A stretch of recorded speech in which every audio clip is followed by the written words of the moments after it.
There is just something incredibly magical about photographing a red roof cottage.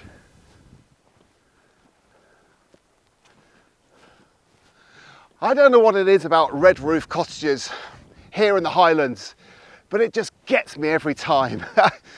And so this morning when I was driving past the gorgeous Loch Shieldig, which you can see in the distance there, I found this. I drove past this and I just had to stop and photograph it. It's been photographed many times. I've photographed it a number of times, and it's a very popular photograph amongst tourists and photographers alike, and with great reason. I mean, look at it. This white cottage with a red roof. We have Loch Shieldig in the distance, and then the gorgeous Torridonian mountains in the distance. And look at that light. It's absolutely stunning. So I've just had to take time out to photograph it and show you this beautiful location. And I can't wait to start taking some photographs.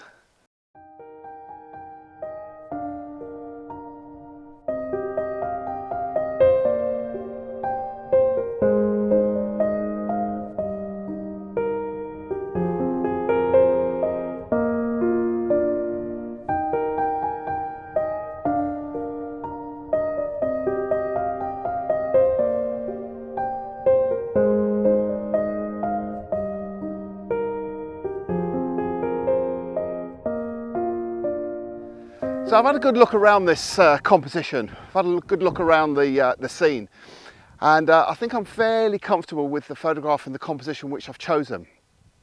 It's going to be difficult for me to mess this one up, to be honest with you, because it's such a fantastic landscape with the Torridonian mountains and the loch, and we've got the white cottage with the red roof right in the foreground.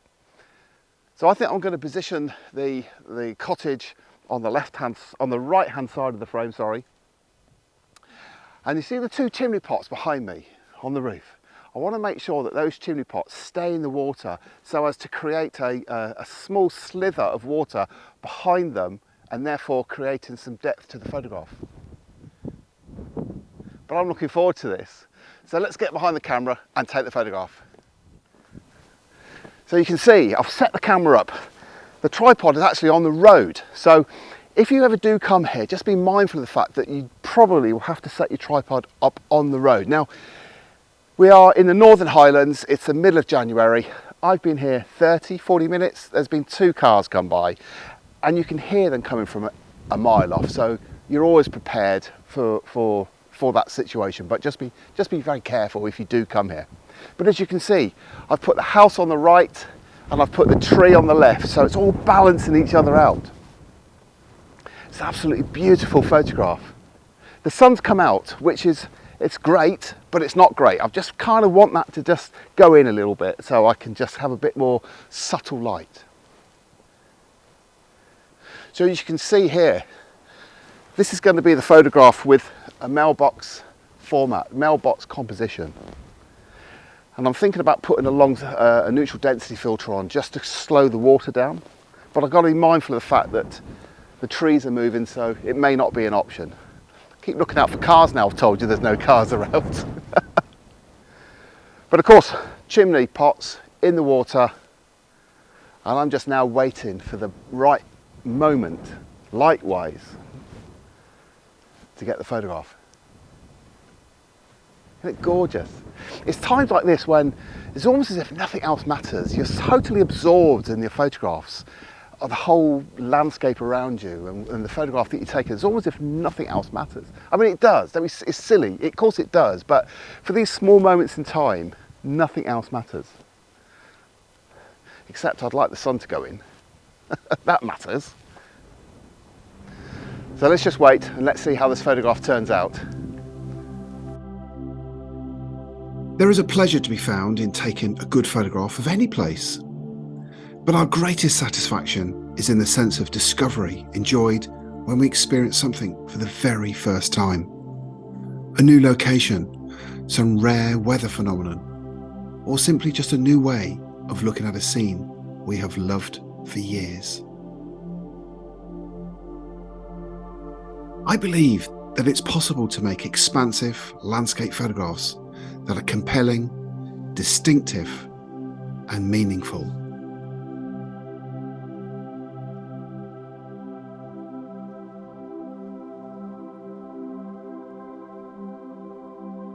Is landscape photography worth it? You bet it is.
So I've left the red roof cottage of Loch Shieldig behind, and I've driven down here to a gorgeous, beautiful village called Lower Dybeg.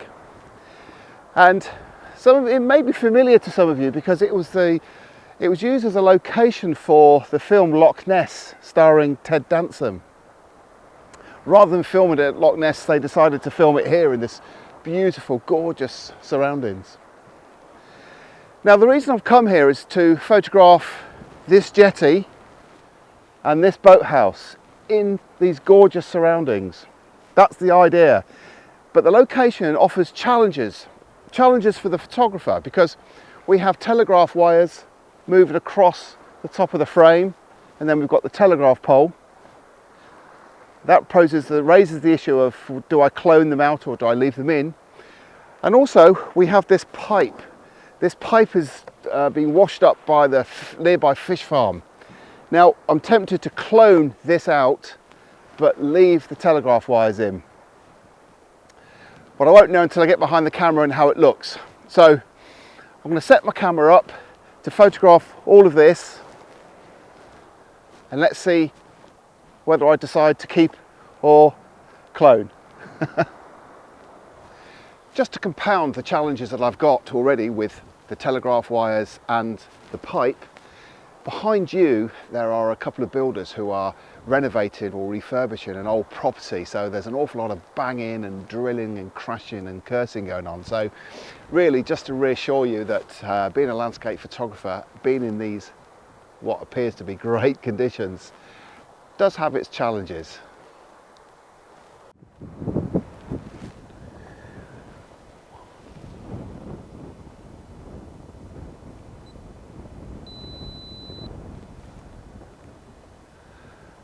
Yeah, that's pretty good. I quite like that photograph. Well, I love the location. It's absolutely gorgeous. Now, I've got the Fuji 50 GFX on the tripod with a wide angle zoom. It's a 20 to 35mm zoom, which 20mm is, which is what I'm shooting at 26, 27, but a 20mm is the equivalent of a 16mm full frame, so it's quite wide. And the reason I've put that lens on is because I'm very close to the immediate foreground. So I want to get that in the photograph, but I also want to get the whole scene in the image as well. So the wide angle zoom is probably the best one to go for me. And also I've got a fishing boat on the left hand side of the frame, and also I want to include some breathing space to the right of the jetty for the photograph to sort of balance it all out. So hence the reason for the wide angle zoom. But it's a gorgeous photograph. So as well as the I'm still undecided with the telegraph wires. I'm probably going to keep those in. The pipe's going to have to go. The builders, they have to go, but they're not going to go. They're going to keep on drilling away.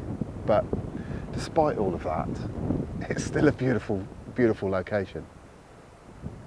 So I'm going to take this photograph and then I'm going to move forward just a little bit further into the jetty to see if I can get a different perspective and on the same type of photograph. So let's see how these look. I'm not too sure whether Ted Danson will ever watch this episode, but if he does, and he likes it, Ted, cheers.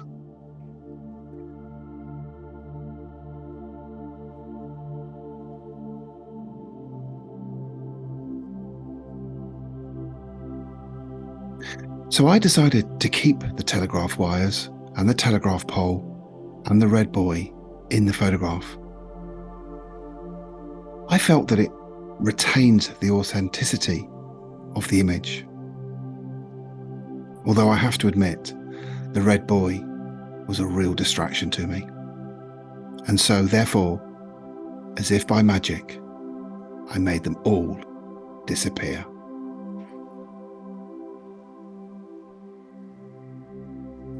So what would you have done?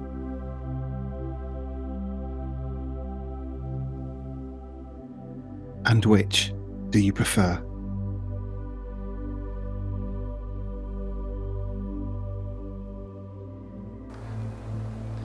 So I've moved my tripod just 10 yards further forward from where I was initially.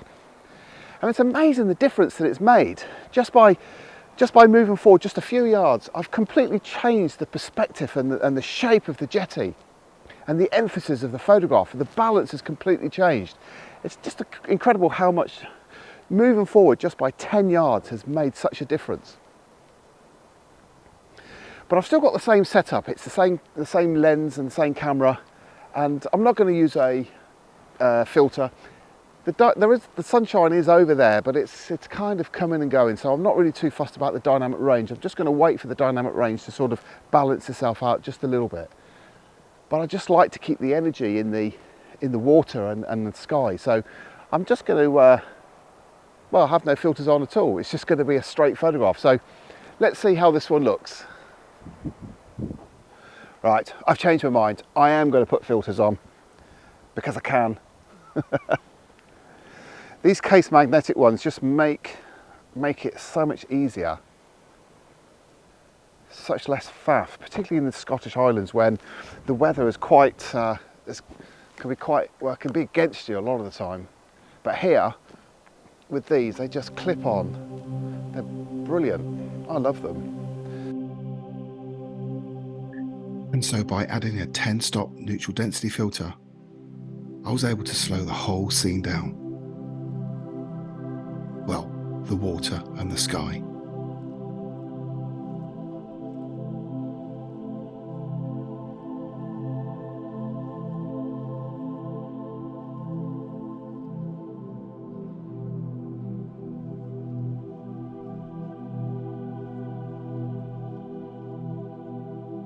Again, I kept the telegraph wires, the telegraph pole, and the red buoy in the photograph.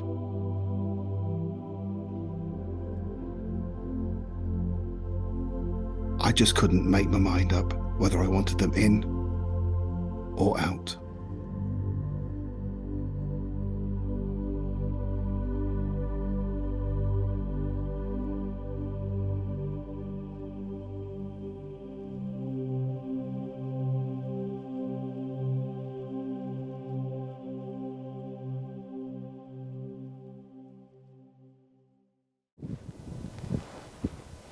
Well, that concludes my brief trip in and around Loch Torridon today.